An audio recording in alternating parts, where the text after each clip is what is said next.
ભાવનગર શહેરના ભરચક ગણાતા પાનવાડી ચોક વિસ્તારમાં એક યુવકે દારૂના નશામાં ચૂર થઈને જાહેરમાં ભારે ધમાલ મચાવતા અફરાતફરીનો માહોલ સર્જાયો હતો।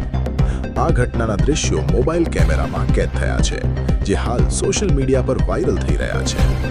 એક અજાણ્યો યુવક દારૂના નશામાં ભાન ભૂલીને રસ્તાની વચ્ચે આવેલી પીજીવીસીએલ એટલે કે વીજળીના થાંભલા પર ચડી ગયો હતો। થાંભલા પર ચઢીને તે જાણે ઘણા ફાંસો ખાઈ રહ્યો હોય તેવી રીતે લટકીને વિચિત્ર ચેષ્ટાઓ કરવા લાગ્યો હતો। આટલું જ નહીં, તે ઉપરથી રસ્તા પરના લોકોને બેફામ ગાળો બોલી રહ્યો હતો અને ધમાલ મચાવી રહ્યો હતો। ભરચક ટ્રાફિક વચ્ચે દારૂડિયાના આ હાઈ વોલ્ટેજ ડ્રામાને જોવા માટે લોકો ઉમટી પડ્યા હતા। વીજ લાઇન જીવંત હોવાની આશંકાએ લોકોમાં ભારે ડર પણ જોવા મળ્યો હતો કે ક્યાંક યુવકને વીજ કરંટ ન લાગી જાય। આ ઘટનાની જાણ થતાં જ પોલીસ અને તંત્ર દ્વારા તેને નીચે ઉતારવા અને કાયદેસરની કાર્યવાહી હાથ ધરવામાં આવી હોવાનું જાણવા મળ્યું।